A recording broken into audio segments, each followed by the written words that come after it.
Okay, so whenever we were talking yesterday, I think we landed on we could see Tindral die within the next 24 hours pretty reasonably. We could see guilds get walled on Tindral within the next 24 hours pretty reasonably, depending on how the phases shook out, how consistent the guilds could end up getting. Now, as it turned out, it was quite a bit more challenging than we initially thought. I think again, it's one of those fights that's difficult to watch and understand the difficulty of it. However, it seems like Tindral Sageswift was a bit of a wall. Now, Echo started their day yesterday, and they had not down Smolderon, and they two or three shot it this morning, right? Yeah, 6 or 7 or something like that. Yeah, they got the boss dead. It was a pretty good clean kill as well. So I mean, obviously not like everybody alive, but it was more clean than the liquid one tank at the end thing. They got it. They had it with like you know a little bit. They could have done a couple more percent maybe, which is a pretty good spot to be in. And yeah, I got that done. Got into Tindral progression and actually made some very impressive progression even like before lunch on Tindral. They'd already made it to the first intermission with everybody alive in one of their like first 20 pulls, which I guess like the 26th pull or something, which is crazy to me given how wild P1 looks.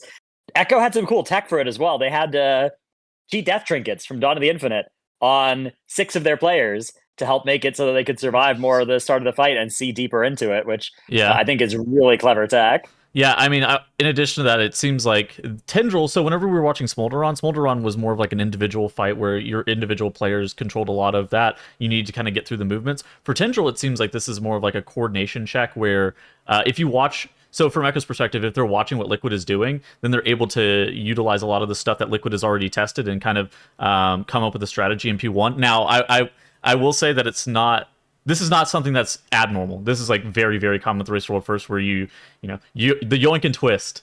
where Yeah, you it is certainly like this is a fight unlike Smolderon where you do save a lot of time by looking at the prog of the other guilds, although it's worth noting that it's still like nuclear difficulty, individual mechanical gameplay. It's not one of those fights where it's all yeah. about just like learning what you're supposed to do here. And Echo were still changing their strat on each of the little parts of P1 all the way through it. So I mean, very much something that it's not the pull expectation to get to catch up. I think when Echo started on Tindral, Liquid were 166 pulls in, and we're at something like 67% on the boss. And I think you'd probably expect them to be able to get there maybe at like 100-ish pulls but not much faster than that. If they got there much faster than that to that point, that would be yeah, like really really good, right? yeah. So Maybe a little bit less than 100. I don't know. It's like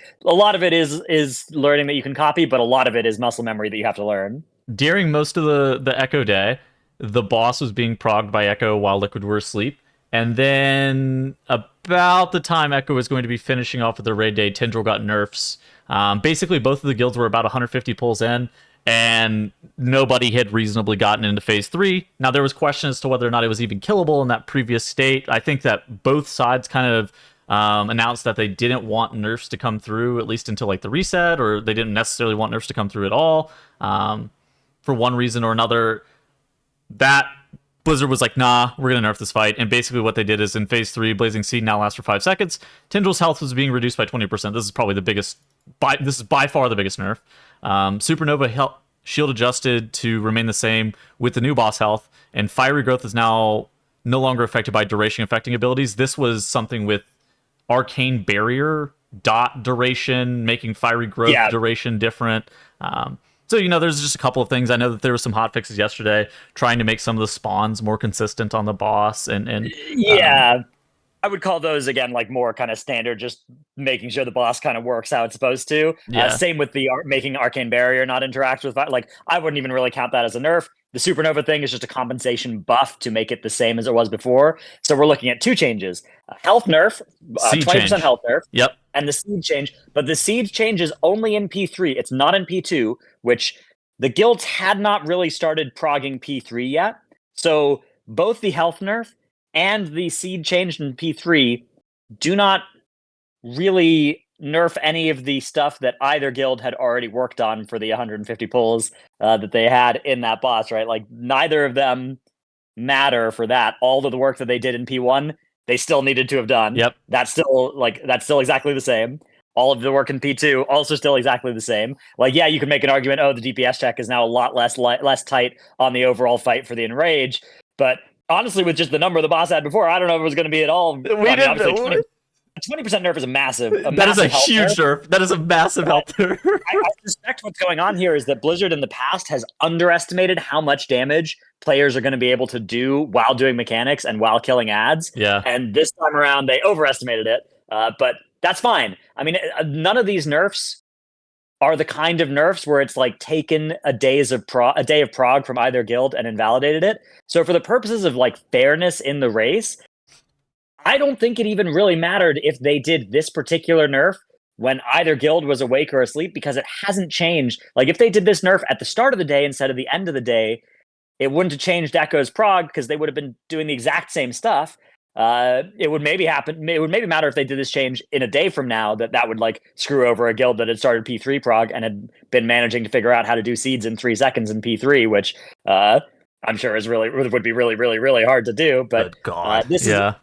I mean, it's very similar to me to like if we saw nerfs coming into Farak on before it's been pulled. Like they're nerfing a phase of this fight that hasn't been reached yet. It basically doesn't impact the race, and if anything, well, I mean, it's hard to say exactly who would benefit best from this nerf timing. It's probably Echo that gets the slight upper hand on it, but it sort of depends on how long P3 is. Like if P3 requires multiple days of prog, it's maybe. I don't know. Maybe it's probably a wash at that point. Yeah, I mean, it's just really hard to say which guild. But if anything, maybe Echo's a little happy because now they could just go to bed and wake up and see. Like, if this had been a nerf on a phase that was more, the guilds were kind of midway through progging, it would probably have been actually better for Echo, maybe because it's not the last boss. If it was the last boss, it'd probably be better for Liquid because they're. There'd be in some danger of it just dying tonight and Echo waking up to it dead. But as it stands right now, even if it does die while Echo are asleep, Echo will probably be able to wake up and kill it faster than Liquid did, and will probably gain time off it. So overall, I don't know. I mean, I think this is probably the best executed nerf of a mid-prog boss that Blizzard's ever done. I think there's some complaining that you're going to see from players, and there's 2 different types of complaining. One is, we just wish this didn't need to get nerfed. And I think the other is kind of a knee-jerk. We don't like that a huge part of the Race to World First is, and historically has been, when a nerf lands, rather than how well the guilds play, which, came into play on like Razageth, is a big thing. Obviously, that fight this required a lot of gaming too, but yeah. I think this is probably pretty well measured. Gingy says to add onto this, I don't think these nerfs really affect where the guilds are in terms of progress. I just hope that Blizzard will think about this more in the future rather than. And I mean, I feel like even this reaction from him is not fully thought out, because I do think that this nerf time, like given what they did here, the fact that they only nerfed the unprogged part of this fight and the timing of it. I mean, if they'd nerfed it right after, like, Liquid got there first, right? Liquid got there first and put a full day of prog into it, and then Echo got there and put a full day of prog into it, right? And it's like, okay, now it's kind of both teams have put a full day into it. That would be the best time to do a nerf to it, right? If you nerfed it instead, if you nerfed it instead in the middle of the day, then you'd kind of be screwing over Liquid for who had gotten, you'd be invalidating the fact that they got there first. That should be a benefit, right? You getting there first should be good, not bad. So I will. I think the Gingy take is a little fried. There was also a Max reply to it that I also think was it was a bit hostile, escalatory. Yeah, I think that it probably was reacting to not so much what Gingy actually tweeted, and probably more like commenters that are.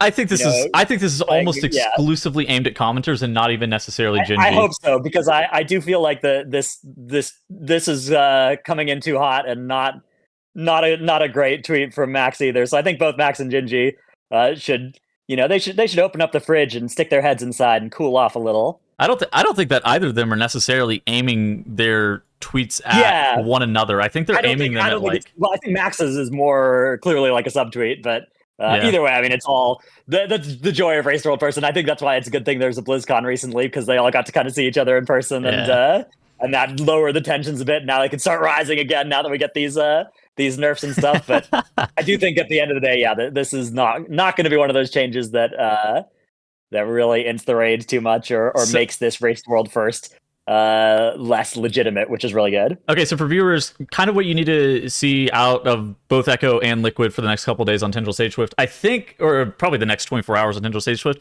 I think Phase 1 needs to be like almost 100% consistent by both of the guilds for them to even be able to kill the boss. We're starting to get to a point where Liquid is getting more and more consistent in Phase 2, which, again, also has to happen for any real progression in Phase 3 to really start. And then at that point, then we can start to measure things like how hard is the damage check going to be in Phase 3? What do the overlaps look like in Phase 3? Because those are the kind of things that you're going to have to prog through. There's probably another 100 pulls ahead of us, if I had to guess, on Tindral. There's a lot of pulls, at least. And I think that making sure that both guilds are consistent in Phase 1 is going to increase the likelihood of the boss going down dramatically. Yeah, I think that this is going to be one of those kind of classic Race to World First fights where there's a really, really, really hard P3. Yeah. And there's still a hard P1 and P2. And so doing those phases consistently 80% of the time or 90% of the time, letting you get back-to-back P3 pulls to make prog is going to be the way that you see. Like that's the guild that can do that over the next 24 hours is going to be the guild that kills this boss first and is going to be very happy about it. I think we're done seeing compositional changes for this fight as much. It seems like this is a fight that needs a actually well balanced amount of AoE versus single target damage, and having specific specializations. I think like having Demon Hunter to be able to take care of the roots whenever those come out, but then having a nice mix of boss damage at various points of the fight too. Both of those things are wildly important, and just having specific cooldowns for specific points, it makes sense. I don't think that comps are going to change too much. Havoc's kind of funny because you actually need to get them freedom so they can do their Fell Rush so that it actually does the damage to those. Oh yeah, because they need inertia proc, right? Yeah, they need to get their Unbound Chaos Fell Rush. Yeah. Oh, yeah, that's what it is. Yeah. Which is and also then I guess inertia or momentum. I don't know which of them they play, but yeah, it is root damage. I think especially with the 20% boss health nerf, the guilds already were extremely indexed into root damage so that they could make progression through the fight. That is even more going to be true now that health nerf has come in, because if that health nerf hadn't come in, we would maybe get to a point where they're hitting in rage and they're starting to be like, okay, we got to move out of AoE so that we can actually get to the single target check on this fight. We got to relearn how to deal with these roots lasting longer, which I'm not sure would have been doable. But with this way, yeah, I think they're going to stay pretty heavily towards the AoE side of things, making sure they can burst down those roots quickly. What's Echo's lust timing looking like on the boss? Don't know. I was asleep for the last 8 or 9 hours. Liquid stays moving their lust timing. They keep moving it further and further back. I think that they're another cool Race to World First special, right? Is moving the lust back as you start learning phases. That's always good tech. It seems like they believe that Phase 3 is going to be very long, and they're going to need a lot of burst damage or boss damage in that last phase, because that's going to be the most pivotal moment of the fight to make sure that they either skip like an overlap or skip mechanics. Because how it worked in Heroic is like you would want to lust Phase 3 so you could skip specific overlaps. Yeah. But I mean, P3, so killing the boss sooner in P3 would be good, but the thing is, a lust in P1 deals the same boss damage that kills the boss. Yeah. Like you're fighting the same overall enrage. It's not a fight that starts P3 sooner if you lust P1. So you probably are just going to want to hit the lust. I don't know. I mean, anytime you're doing boss damage that you're actually going to get a solid 40 seconds with cooldowns, hitting the boss as best as possible. So there might be like a sweet spot time where there's just 20 or 30 seconds to actually just like fire off on the boss, because it looked like in P3 the fight was, I don't want to say slower, but it definitely slowed down at a couple of moments, and I wonder if they're going to kind of commit the lust at one of those points where they're able to just like pound the boss. Yeah, you find a spot like that and you press the lust there. Maybe you need a healer lust at some point as well. Definitely a possibility. Yeah. I don't know. It'll be interesting to see it move around. I don't know where it'll end up. On pull is always another contender as well, because you have all your CDs there. Although the fight does start doing some nasty mechanics right at the start, so yeah, it's tough. I'm not sure. We'll see.